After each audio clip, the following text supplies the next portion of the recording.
Welcome to the Alelia Bundles Community Scholars Lecture, The Parallels Between Art, Design, Culture, and Tech for Creative Thinkers of Color with Michele Washington. I'm George Calderaro, Director of Outreach Programs at Columbia University School of Professional Studies. The Bundles Community Scholars Lecture and Program are presented and administered by the School of Professional Studies and the Office of Government and Community Affairs, as well as the Office of the Provost. The Scholars Program was created to enable independent scholars in the community to pursue their academic aspirations through access to Columbia courses and resources. This lecture series was created to provide a forum for scholars to share their work and research. Michele Y. Washington is a designer, researcher, and strategist who has worked on a wide variety of community-based projects. These include City as Living Laboratories Daylighting Project in the Bronx, Leadership Summit, a civil rights advocacy organization, Cornell University Social Design MBK project with Peter Robinson on Black male mobility, and Empowered to Run, a nonprofit startup platform to educate people interested in running for office. Ms. Washington is on the faculty at the Fashion Institute of Technology, where she teaches in the Graduate Exhibition and Experience Design program and often speaks about 20th century African-American designers. She has a Master of Fine Arts in Design Criticism from the School of Visual Arts and a Master of Science in Visual Communications from the Pratt Institute. Additionally, along with Gail Anderson, chair of the School of Visual Arts Design program and the Poster House staff, she helped launch the CMYK Council of BIPOC Designers and Educators. Now, please help me virtually welcome Michele Washington. Thank you, George, and good evening to everybody. And thank you to the Alelia Bundles Community Scholars Program and to the staff and everyone that's helped make this possible. This evening, my talk will focus around 3 areas of my research. One will focus around my thesis project on the AFRO, which was very pivotal to me doing my project for the Community Scholars Program, and also design research that I have done on Black designers of the 20th century, and some aspects of some of the work that I did while I was in design criticism program at SBA. And then I will wrap it up with some insights of my project for the Community Scholars, which is called Curious Story Lab. And it is a podcast series and short doc series on BIPOC creatives of color. Okay. Initially, when I started my graduate program at SBA, in design criticism, I really wanted to do research just on Black designers for my thesis project. But being that we had to write 10,000 words, and 10,000 words was considered to be a chapter, it was just too broad of a topic for me to do. So I ended up having to narrow it down, and I focused on the AFRO. Talks back, untangling the naps, and looking at the AFRO as a graphic narrative and all the graphic and advertising and excuse me, ephemera that really grew out of the AFRO and the whole history of the AFRO and how it evolved over time. And I looked at it as being a ubiquitous hairstyle that has lasted over time and transcended from the 1950s, when it was not considered an Afro, when it was just called natural hair.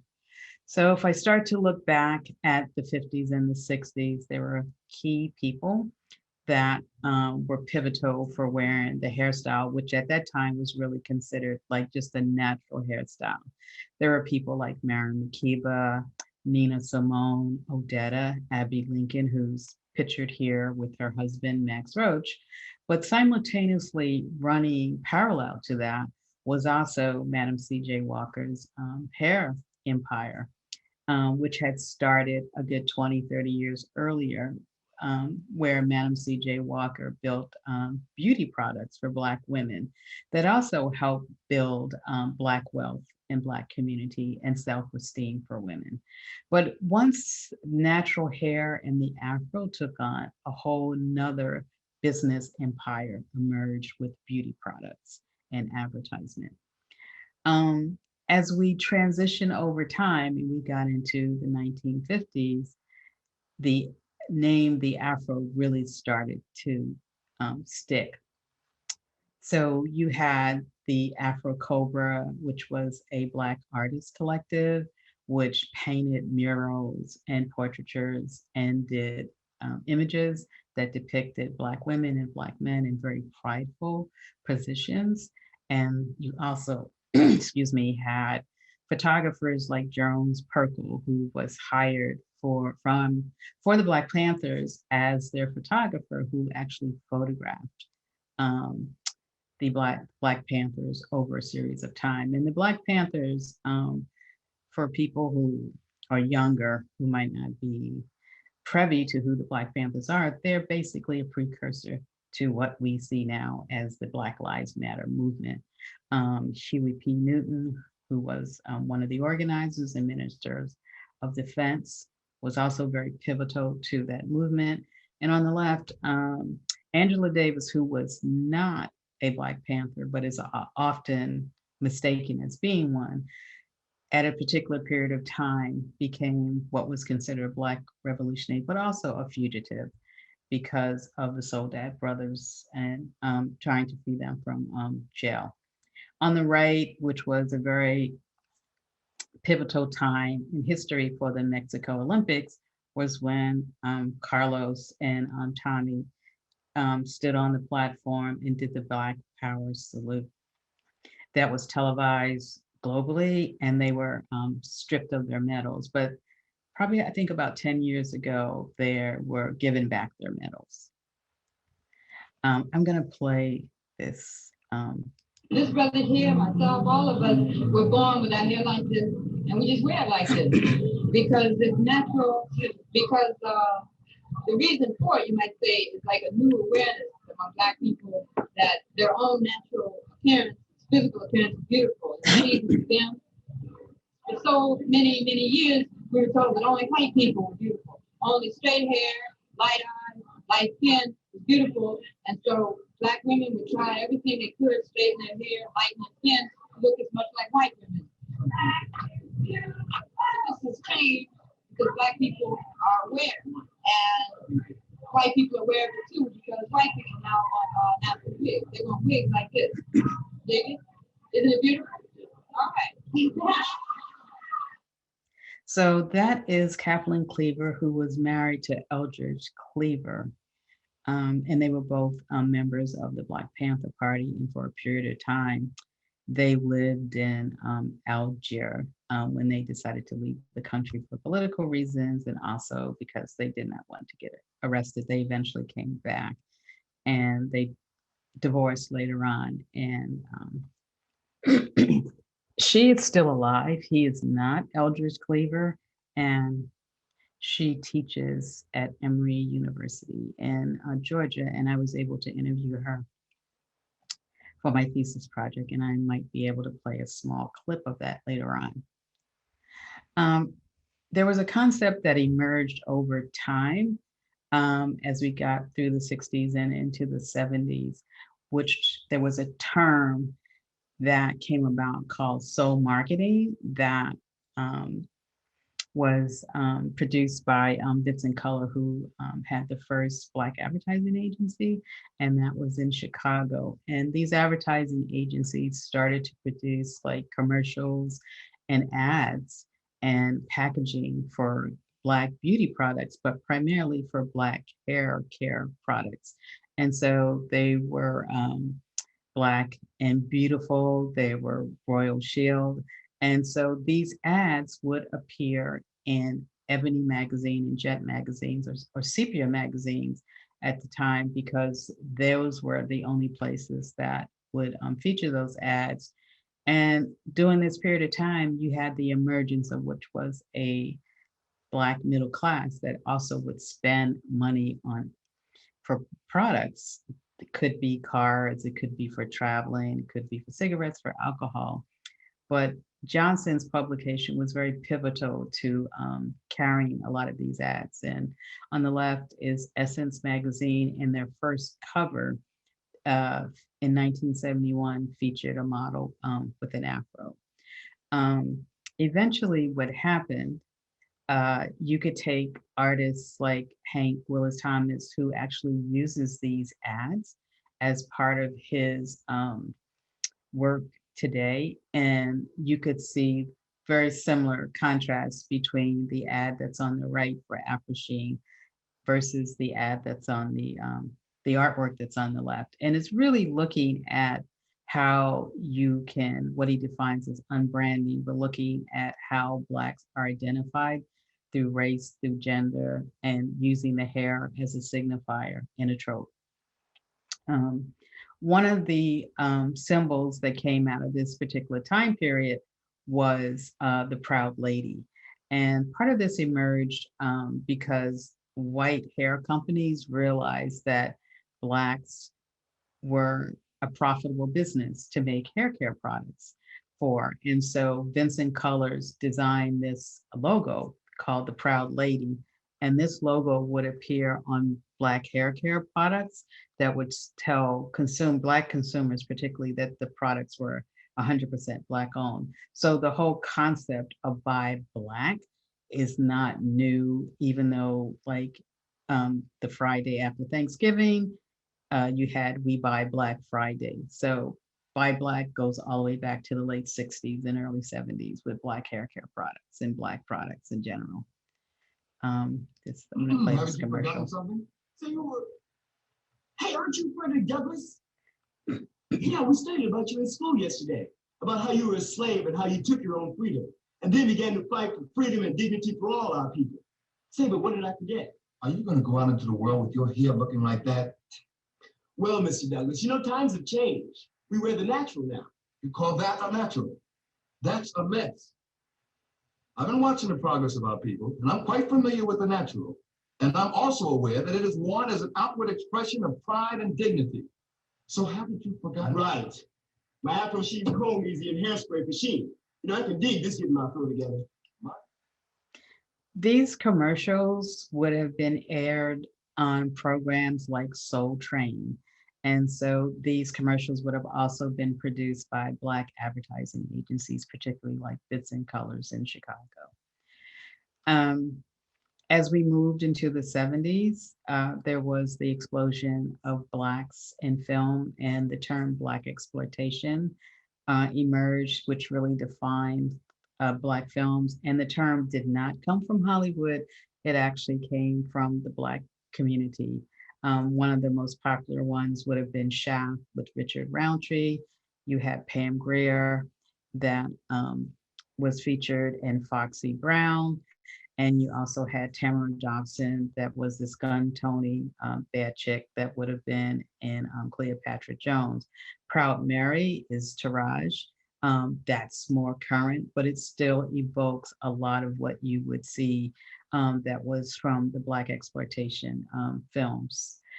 Soul Train, as I mentioned, would have been where the Black TV ads would have aired, or any other Black TV shows, but Don Cornelius started a TV show that featured Black entertainers that were popular in the 70s.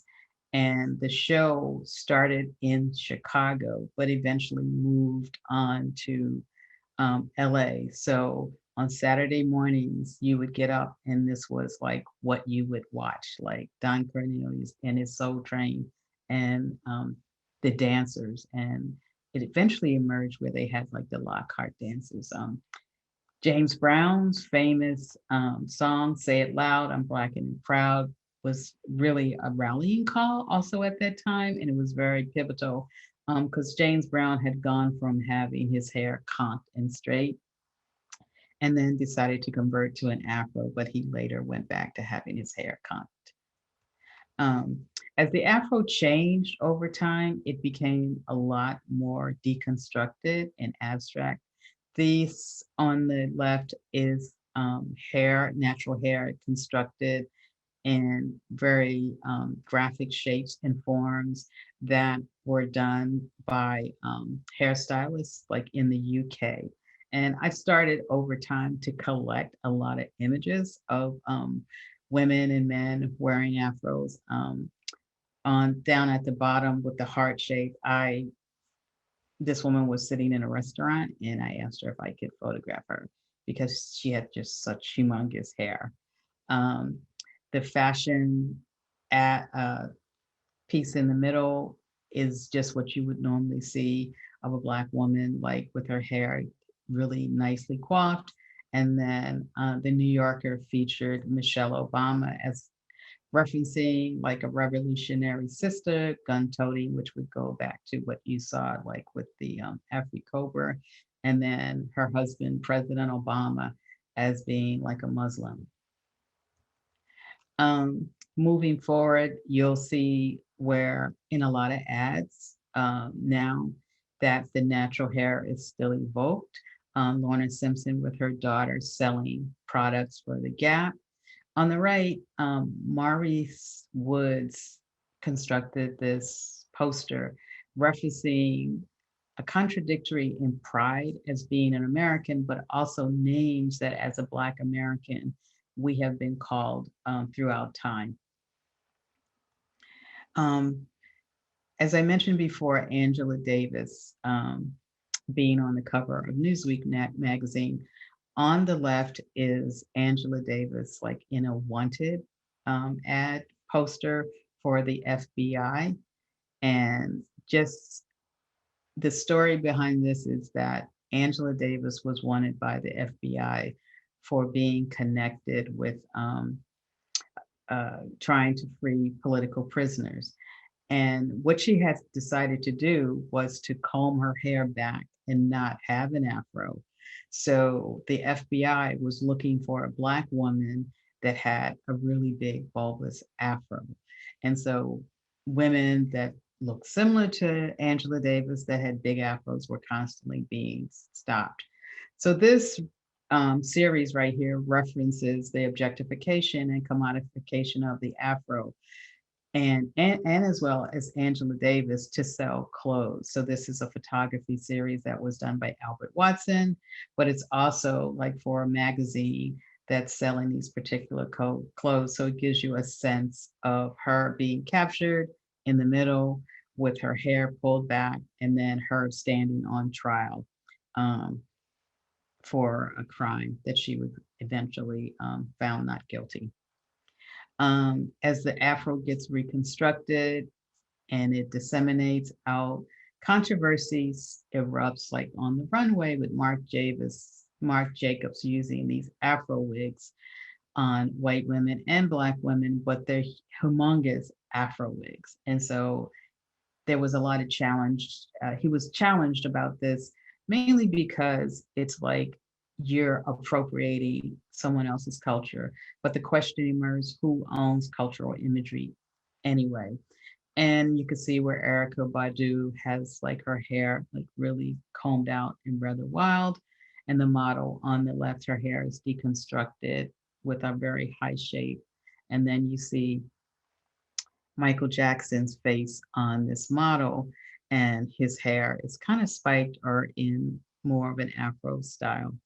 Of a younger version of a Michael Jackson before a lot of his plastic surgery. I started to also look at the Barbie issue.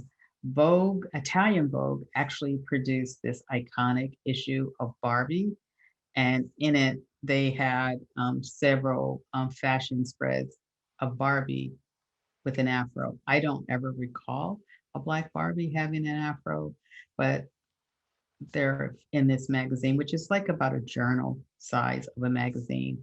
And it was coupled with an issue of Italian Vogue featuring Black models. You can look at how Apple used the Afro in Black popular culture to promote the iPod, excuse me, when it first came out. And you could think of Grace Jones, how she had her Afro where it was shaved on the side and more like a flat top. And Quest, who always liked to wear like a pick in his hair, who also always talked about being very much in love with Soul Train. Once again, Black popular culture gets co-opted to sell clothes. So Huey P. Newton is sitting on the left in a chair, which is considered like an African throne. There's a zebra rug. He's holding a spear in one hand and a gun in the other hand, and a typical uniform fashion in which the Black Panthers would wear a beret and leather jackets, which during that particular time in the 70s, high school students and college students often also wore Black leather jackets and berets because they thought it was hip and as a way of showing their solidarity with the Black Panthers. But on the right is Naomi Campbell, who's selling like this really posh coat for Roco wear. And she's trying to evoke the Black Power salute, but it's a very weak Black Power salute in her hand, and the gesture is not right. And she's wearing a wig. People have used art in various different ways to define the Afro. The album cover for Erykah Badu, America, has all these gestures and iconic symbols that compose her Afro. And in the bottom, Chadwick, who is an artist, uses type to create the shape and form and symbolism of an Afro. But on the left, he uses a collage. And basically what it is his parents' yearbook, because his parents came from a time period where they all wore mainly Afros in high school. So he has used that as a backdrop and painted a sepia tone over it, but he's shutting like the women's eyes and all of these. And then in the middle is visual artist and textile artist Sonia Clark, who works a lot with fiber and hair and has made Abe Lincoln an honorific on a $5 bill, partially contradicting him freeing of the slaves, but just as sort of a visual pun. And then at the top right is the work by Daniel Minter, who's usually like a pick and a straightening comb, all the things that Black women use to do their hair, from a curly on to just like a regular comb. Over time, one of the things I noticed, like with the research when I was doing the Afro, and I've left out a lot of parts of this, is that topic, there was a lot of discussion that was happening online, like in Twitter and on Facebook and in blogs, in a way where normally Black women would not be discussing their hair and talking about their natural hair, but blogs really started to proliferate by Black women. Also, like on Sunday nights, there were specific blogs that would have chat tweets for Black women to talk and exchange ideas about their hair. Another product emerged out of this called Uncle Funky's Daughter, which is at the bottom here. Still collecting a lot of images. I started to actually look at who's wearing Afros now, and with Black Lives Matter, one of the things I've noticed recently is that Viola Davis being on the cover, photographed by Daryl Clements. And then on the right, we have a special edition that features Angela Davis, now still wearing an Afro. At one point, I remember she used to wear dreads, if I'm not mistaken. Oops. Oh, this isn't you going to Skype. This is me playing part of an interview with Kathleen Cleaver.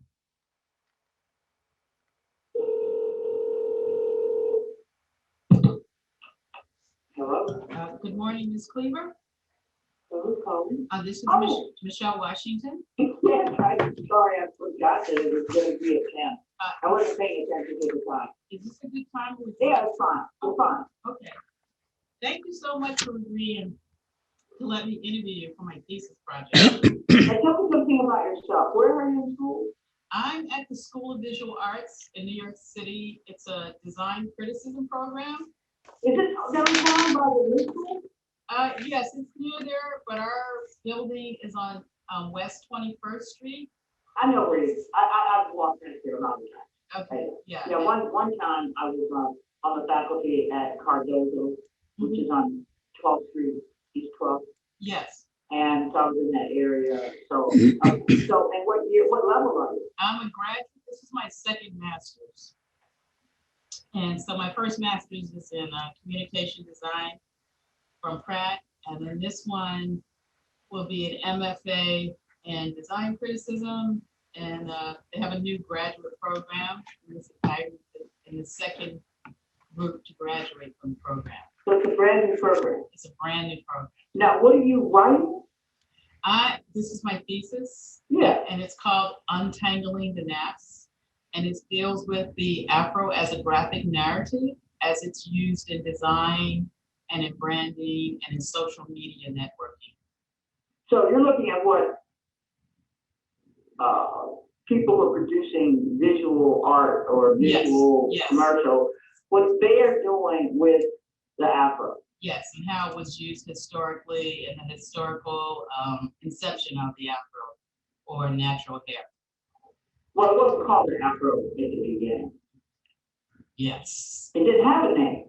yes, I mean, it didn't have a name because basically it's civil rights activists going into the South and not having access to anybody who can fix their hair. uh-huh, You know, like if you live in New York, you can go to the hairdresser or you can fix yourself. But if you're living in Mississippi and even been in Mississippi in a freedom house, who's gonna fix your hair? okay, Where you don't even have time. I mean, so that's what I meant is that it didn't start out in the movement as a style. It started out as a consequence. okay, And they called it natural. That's all they called it. It didn't have, that's what I meant. This Afro is later. I'm not quite sure when it got that name, but it was called a natural. So I'm going to stop at that. But I was able to, interview Kathleen Cleaver for my thesis project, and she provided a lot of context. And when she was talking about the style being referred to as a natural, and also how it didn't have a name, and it was just about the consequences that emerge. One of the things that comes up is the Ebony Fashion Fair. And Joanne was saying, who was the first model to wear an Afro, who I also interviewed, who said something similar, because with the Ebony Fashion Fair, which was put on by Ebony magazine, and it was orchestrated by John Johnson's wife, Eunice Johnson, who would go to Paris and purchase couture fashion and put on these Ebony Fashion Fairs with Black models, which started like in the 60s, mid to late 60s. And Joanne Lassane said that she couldn't get her hair done at one time. So she could only wear her hair natural. And so she had to go out and model for this particular venue. I can't remember exactly what city they were in, but she wore an Afro. And there were photographs of her in the Black press. And John Johnson wanted to fire her for having worn her hair in a natural, but the Black press was elated to see this Black woman wearing her hair in a natural. So he decided to keep her rather than fire her from being a model in Ebony Fashion Fair. Whoops. So another project that emerged that I ended up being involved in that focused around racial stereotypes and Black derogatory images came about through Parsons School of Design. Darky toothpaste, which is now Darling, was a toothpaste that is like now manufactured by Procter and Gamble's, but much like Aunt Jemima and Uncle Ben's, those companies are starting to erase who they are now. These products have existed over time. So in 1989, there was a big controversy with an exhibition that was held at the Parsons Gallery that featured a Japanese designer named Shin Matsunaga.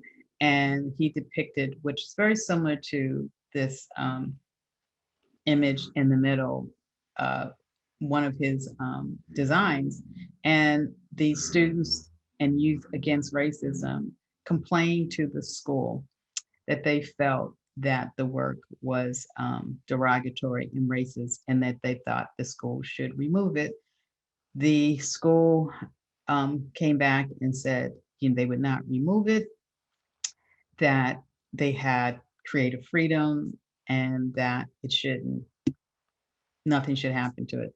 There was a lot of protests with the students over it, and the piece was eventually defaced, and it was written about heavily in the press. And so it eventually was removed because it was defaced. So out of this came a call from the school for anybody that was teaching there, working there, to do a project that addressed such issues. So myself and another colleague, Fo Wilson, actually banded together, because she was teaching there part-time in their design program. She was teaching editorial design, and we came up with a project. And it ended up being an exhibition called Visual Perceptions, 21 African-American Designers Challenge Modern Stereotypes. And our whole premise was to get artists and illustrators and designers to create site-specific posters that addressed issues of stereotypes and how Blacks were often depicted in the media. So we invited 25 people, and only 21 ended up submitting their work. So on the right is a list of the names of people that submitted their work. We also produced a short compendium catalog that's up on the right, and that was, we had Cheryl Miller, who has written some really wonderful pieces on Black designers missing in action. She wrote the intro for the catalog. These are some of the pieces that appeared like in the show that were by different designers. On the right, the perception was a prototype for a catalog that we wanted to produce, that we got grant funding for, but we were never able to get it fully off the ground. During the same time or shortly after, the AIGA, which is a premier arts and design organization, ended up doing a symposium called Why is Design 93% White, which resulted in this article. And also, moving fast forward, in 2017, they decided to do a survey, mainly because the design industry had changed over time. And in 1991, one of the issues was really talking about removing barriers, so like designers of color could actually get hired for jobs and get work, and that you would remove a lot of the racial barriers. So there was a sensitivity workshop that was conducted, and there was a panel of people that spoke at this symposium, day-long symposium. On the right, they have done like a whole series of survey. They did a survey, and you could see where it went from being like where the design industry is 93% white, where in 2017, it's like 73% white. But the difference is that they, in 2017, this was spearheaded by Antoinette Carroll, who runs the Creative Reaction Lab in St. Louis. They started looking at transgender, sexual orientation, and disability in the industry, and actually included that as part of their survey.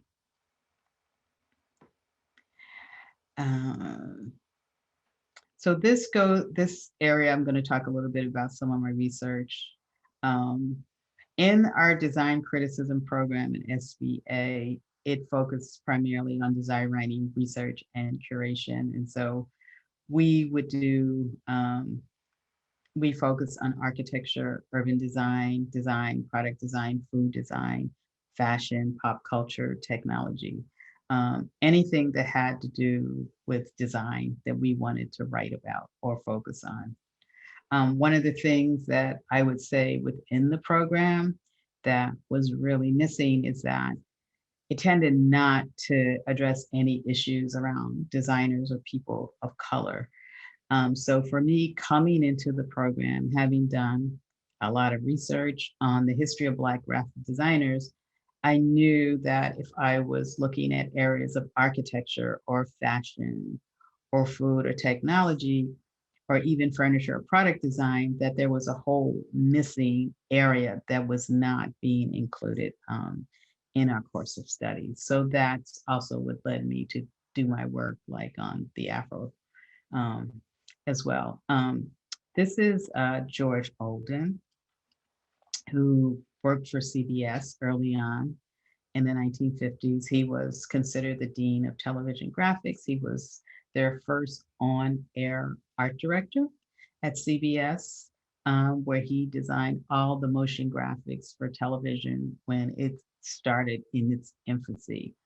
And you could say like the television was probably the size of like some of our heads.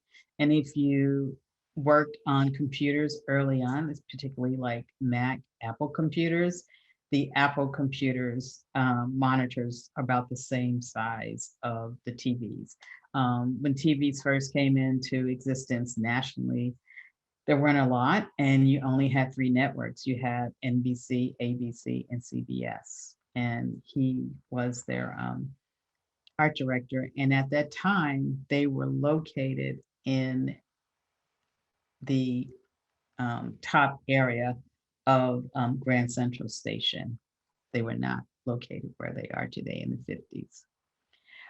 Some of my research also focused back on designers that would have done design during the New Negro or Harlem Renaissance period, like Aaron Douglas and Richard Bruce Nugent, who did a lot of homoerotic art. But he also did end papers for a lot of the Black publications. He did covers for Crisis and Opportunity. Aaron Douglas also did work for Crisis and Opportunity. He also designed the Fire and the cover for Fire and that particular magazine. And Fire was actually the first Black visual arts magazine that was ever produced. Moving forward and looking at George Olden and then pairing him with Gail Anderson, who is a practicing designer today, is that George Olden designed the Emancipation Proclamation stamp in 1963. And he was the first Black designer to design a postage stamp. And in 2013, Gail Anderson, who's the chair of the design program at SBA, and she also has a design firm as well, and an award-winning designer.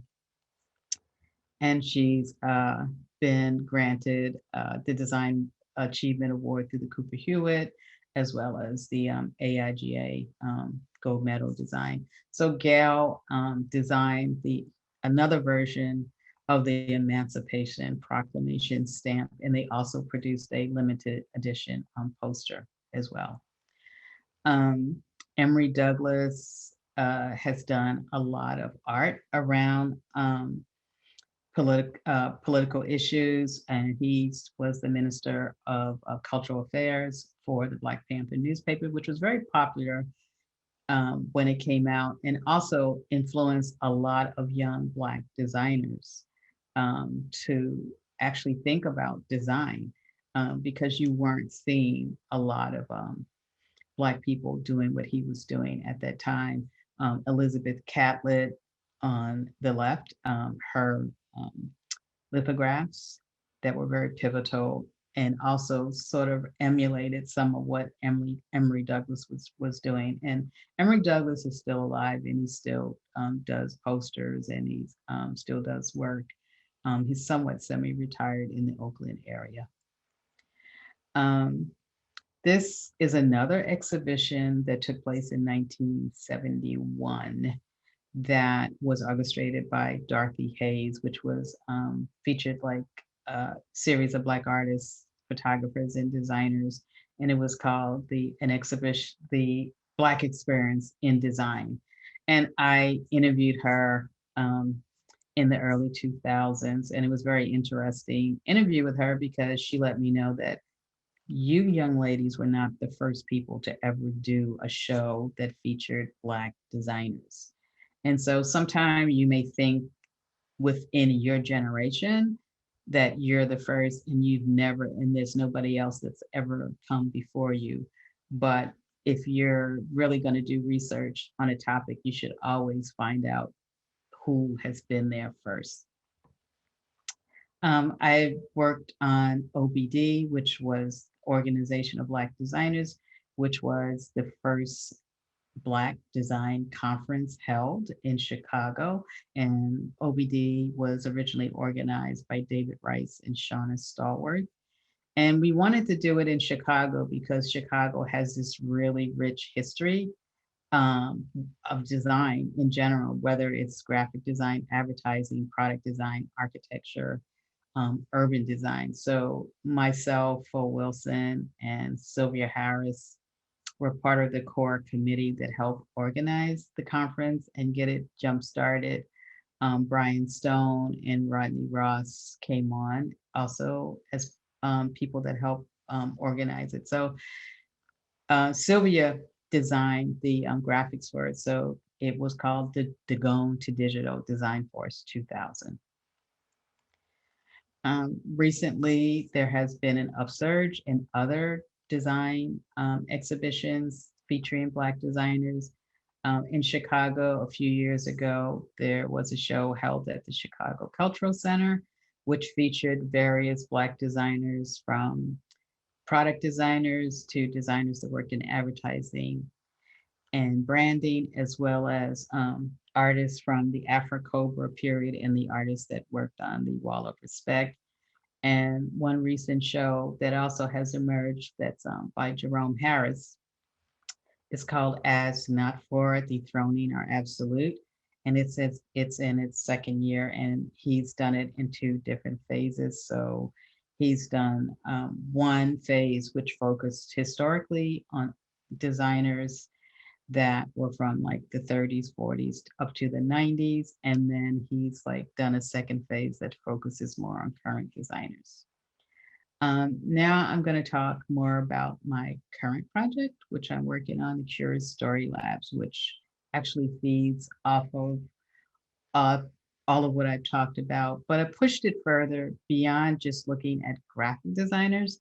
I'm interested in looking at architects, designers, futurists, makers, thinkers, thought leaders, and other creators, and looking at how they're working outside the boundaries to produce work through an interdisciplinary lens, and to talk with them about how their journey has come about.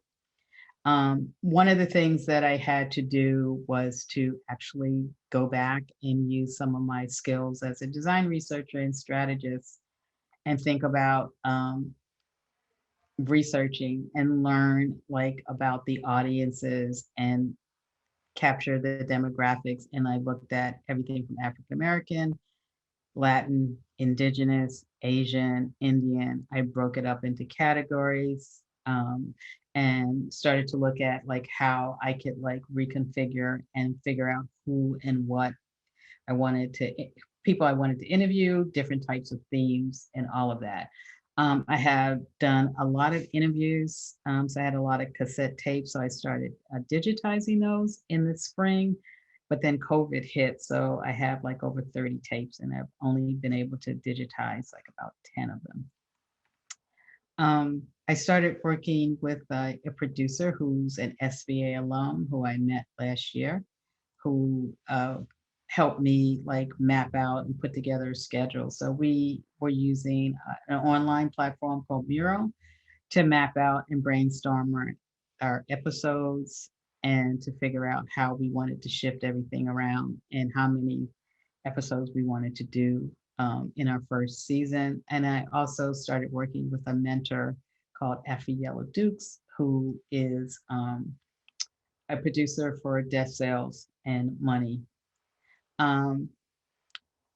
Through this process, I also went back and started to interview people that could be my potential audience, who were like professionals that worked in the design field, architects, designers, product designers, I interviewed design educators and I interviewed students. So this is just a framework of some of the things that I learned from them.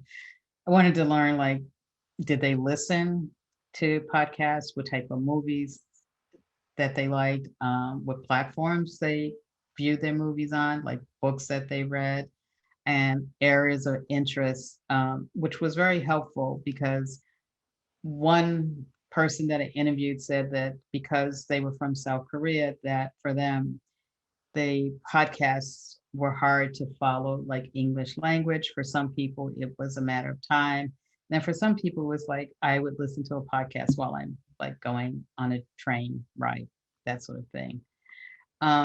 So in narrowing it down, I have mapped out like the first season with Alicia Ajay, and my first episode will feature Del Long. So we plan to launch the Curious Story podcast in January, which will be January 21st or 24th. And it'll be weekly. There will be like 8 episodes that will launch. And so I have started interviewing people and doing pre-interviews. So this on the left is Del Long, who is based in Toronto. And I interviewed him to talk about his design ecosystem, because while some people may look at him as a graphic designer, he has shifted how he works. So he does art, architecture, and technology. So he basically started out where he had a design firm that focused more on print, but as he started to like change his focus over time, he drew upon some skill sets that he had previously had through learning drafting, draftsmanship in high school. So he decided to shift more into like work where he could like be the developer. So rather than him going to a client and presenting his portfolio for print work, he is now like functioning as a developer and actually finding funding and capital to produce his own work. So he still does a combination of print work, where he'll do the branding and publications, but he'll also work with a team and they'll also do like a build out. So he's done hotels, he's done restaurants. For this is a catalog for a gallery for a dentist whose home he designed, and the home is partially a gallery space. So for a particular show called Flavor, he was asked to design the catalog. This is a current project that he's doing now, which is a housing project. And so he's actually designing the branding, and these are modular housing that's in the rural part of Canada. And one of the things that his projects focus on is that he engages the community. So whatever he's doing projects like this, he's not going in and forcing it on them. He's having them be part of the conversation of what gets created, because they have to live in these structures. And they somewhat look like freight containers stacked on top of one another. Other things that I started to think about that would inspire me is the Guild of Architects, which basically is not really a guild where they're all architects. They're looking at ways that creative people can build systems, like an architect would build a structure of a home or a city. And so it's a project that's overseen by the founder, Sharon Chang, and the director, Kamal Sinclair. And then I've started to look at like the Indigenous Lab in Canada. And another colleague, Ramon Tejada, has this amazing platform on decolonizing design, where he's created this repository of materials that focuses on readings, websites, videos that really look at how you can decolonize design and make it more inclusive of people globally of color. if I start to think about what artists and designers are doing on Instagram and people that I would also consider like interviewing, it could be Nancy, who is a designer and an educator, but also has her own small press and it was producing a lot of materials during the summer and selling them online and Instagram. And at the top, Pablo Medina, who does design, but he also designs typefaces. And so he's been doing a lot of work on Instagram and also selling it and promoting it. And recently he started a campaign for free artists in Cuba that have been jailed. And on the right, Bobby Martin has been doing a lot of campaigns on Instagram and selling t-shirts. And all of them are selling work to like raise for specific organizations that they give the money to. When I look at architects and think about architects and futurism, I think of the work of Leke and Nathan Williams, where they're trained architects, but they're looking at how to shift the narrative and bring a cultural perspective into their work, which they define as Afrofuturism.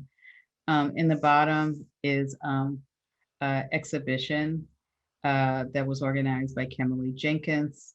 And Kimberly Jenkins has this fashion race database where she looks at the disparities in the fashion industry as well as the modern modeling industry.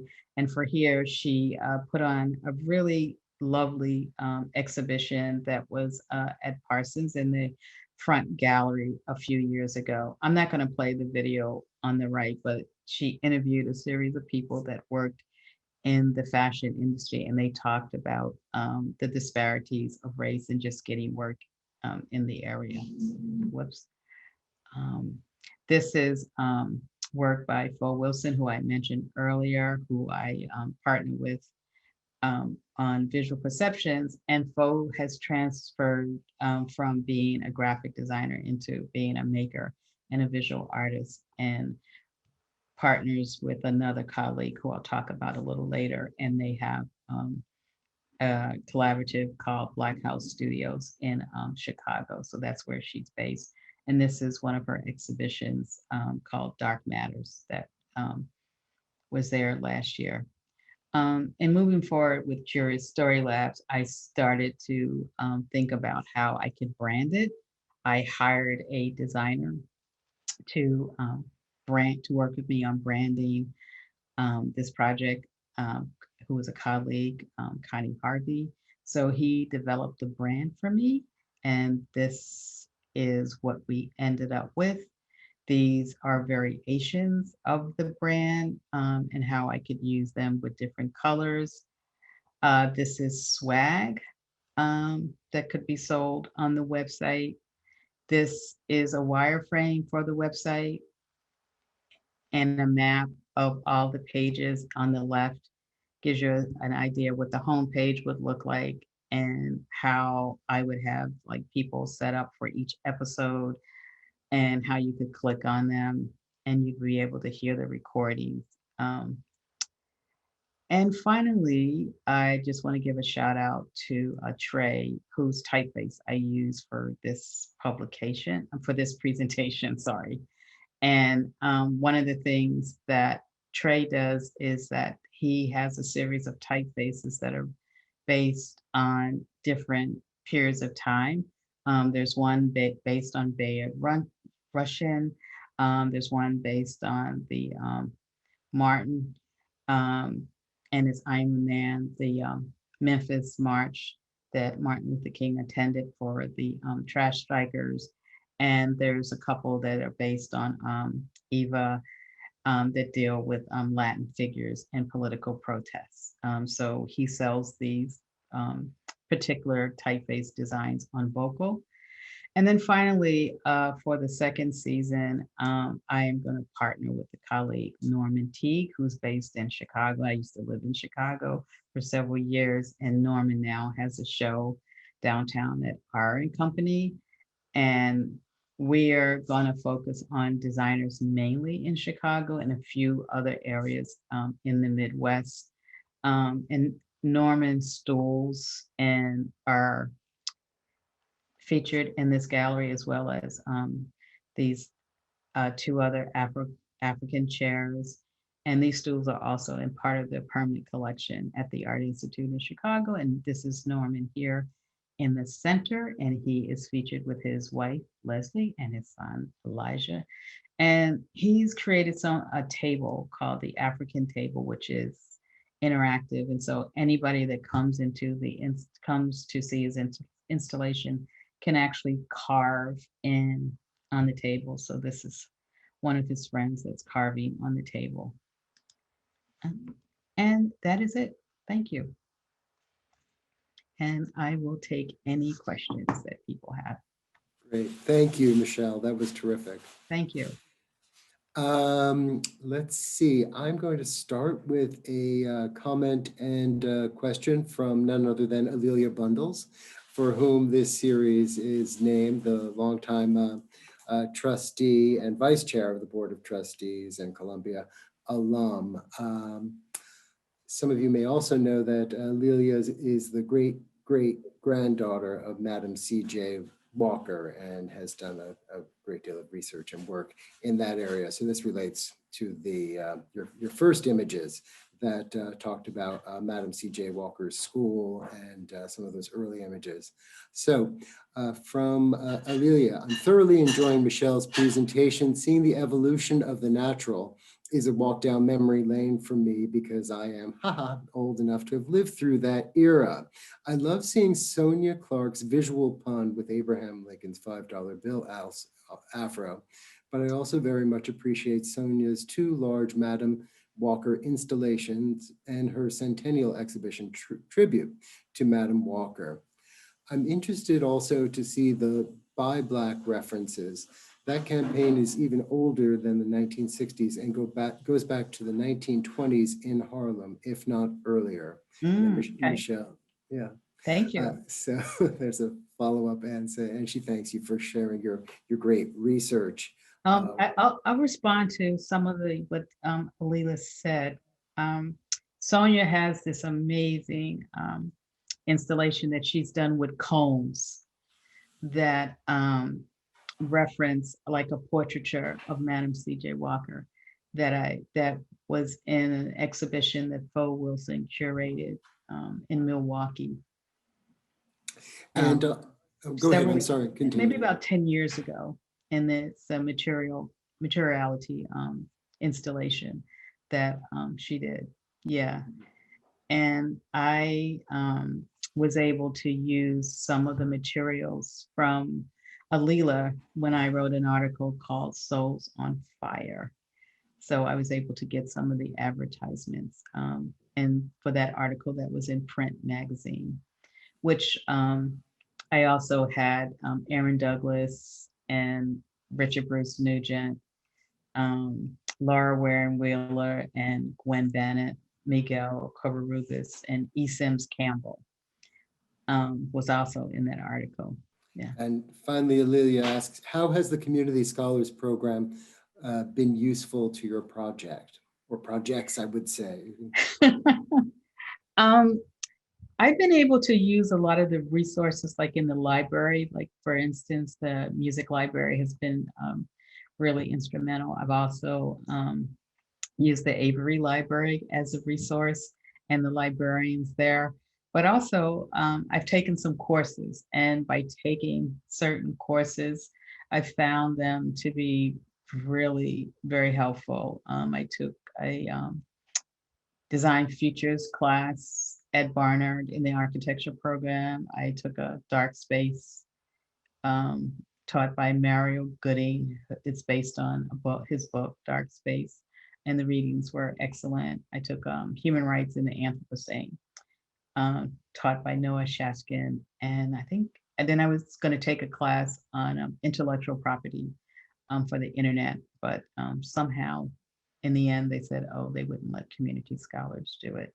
So the last class I took was really good because I got to learn a lot more about environmental justice, which is an area of interest for me, that I enjoy. And just, the ability to know that I could use like sound equipment for the through the school. So there are like lots of resources that you get to use. Well, one of that, the resources, I think, is your cohort. Have you been able to work with any of your fellow community scholars, or has they've more been? I know that it's a close knit community, or is it more of an intellectual group? I've not been able to work with anybody, although I do have an interest in interviewing a couple of people based on some of their research that I feel would be really instrumental to what I want to do. Um, I'm but thinking Summer McCoy might be able to help you with cassette tapes. She's got the mixtape museum. yeah, well, she's one of the people that last spring, like when we were talking about doing a panel, I had wanted her to be on the panel to talk about her mixtapes. Yeah, so she's one of the people that I would really like to interview. Mainly one of the things I wanted to probably interview her and talk about is that there's this great podcast that's on hip hop, and it's called Louder Than Something, and it really looks at how the prison system latched on to hip hop artists and used their music and their language against them to actually figure out ways to incarcerate them. So, they did a whole episode on mixtapes and intellectual property. So I was really interested in talking to her about that. But thank you, Alila, for your questions. And I am going to get back to you about that BIPOC reference too, because I am very curious about it going back to the 1920s. Another question is there a designer or designers who inspire you? Yeah, I'm inspired by a lot of different people for different reasons. So I often look outside of design for inspiration. I might look at the work of particular artists. Like I really always like the work of like Amos Kennedy, Aaron Douglas, Emory Douglas. I like the work from the Afro Cobra period and Black arts movement, but I also look at work from current artists like Titus Keffer. And I like really what he's doing. Lorna Simpson's work, Kara Walker. So I also look at like what architects are doing, or what a fashion designer is doing, like with the Leica's work. And he's friends with some other friends of mine who are architects and urban designers, and we all sort of say we can never fully pronounce his name clearly, but I like really what he's doing, like pushing the boundaries with his work. And I also look at Nathan Williams, what he does with Afrofuturism and how Amanda Williams does her work, like in looking at houses and structures in Chicago and taking like just trash off the street and repainting the facades of abandoned buildings. And following up on one of your last points and images about the Black Lives Matter movement, do you feel that that was a turning point or a new step in images by representing Black artists and feelings for many generations? I wonder, all of the young people who were participating in Black Lives Matter demonstrations nationwide and in fact globally. I'm thinking about the young people who might have been inspired by this, and also how these images are being, whether they're spray painted on plywood or how they're being documented, and what their role might be in the archive of work related to Black lives. I know, for example, I believe the Museum of the City of New York has images of the protests and all of the incredible imagery, typified by the George Floyd mural. So I'm just wondering about that very specific moment in time and what you see as the lasting impact.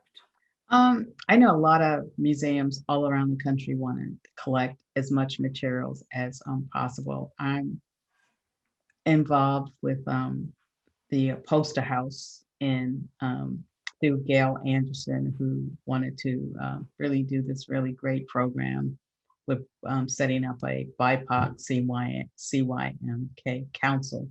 And so I know that's part of their initiative to collect ephemera and posters and document as much as they can. A lot of it's being documented online through social media, and because it's very immediate. So you'll see like animated GIFs, you'll see little short movies being done. I mean, if you just go back through and look like over the summer, there's so much stuff that is being done. How it's being archived, I'm not exactly sure with all of that. I know, like what you said with the Museum of the City of New York and other museums around the country, people are looking to document. I think like with George Floyd, and I'm looking at the cover, different covers on different magazines, one in particular from Titus Kepper for Time magazine, which he has a mother holding like a baby, but the baby is cut out. So he cuts out a figure in his painting, and the border has names of people that have been killed, men and women. And you could go all the way back, I mean, to Emmett Till, and maybe even beyond that, and see the number of people that have been killed, whether it's lynching or whether it's people that have been assassinated and shot over time, and how all of that, pans out. But just like bringing more prominence to it, to all of these voices in Black and Brown communities and in Indigenous communities as well. The disparities that exist all over. I know, I'm sure like the African American Museum will also think about like how they might want to collect ephemera and materials over time. I think some of it has to also do with storage space for museums too. Michele Wilkinson, who's the architecture and design curator at the African American Museum in DC, does a great job with pulling together a collection, and myself and several other designers and curators and architects are part of an advisory group that work with Michele that have been helpful and instrumental in pulling together like some of their collections. I mean, so I know she's doing something with architects and collecting sketches and documenting that. And I don't know if any of the sketches will actually deal like with current ways of how you identify public spaces or redefine public spaces and how Black bodies move through those spaces. She's also got Maurice Cherry, who does an amazing podcast series on Black designers. His work is archived there. So I think it's like many ways of like archiving, the work, whether it's digital or whether it's like in print. So there's a lot. So much of it is digital or meme. Yeah. So hopefully storage isn't such an issue. And you mentioned Poster House, and for people who aren't familiar with it, it's a great, relatively new museum on 23rd Street in the old TechServe space. And I believe Julia Knight, the founder Mhm. director of Poster Yeah, House, she is in the audience. So I'm sure she's. I know they have an event tonight. Oh, okay. Yeah, they have an archival event because I was interested Well, I in think. the archive. Oh, Yeah, okay. yeah. So I don't know if she's here, but you know. Okay, well, she can see and share this tape of this great lecture beginning next week. It may be up tomorrow, but check on Monday Okay. and see. And on that note, thank you again, Michele. That was Thank terrific and you. inspirational. And thanks to everybody that came. I see a few names of people that I know, like Citrina Boyce, who was part of my Green Gym walking group. Thank you. She asked the question about your inspirations. Yeah, I saw that. Yes, thank you. Thank you so much.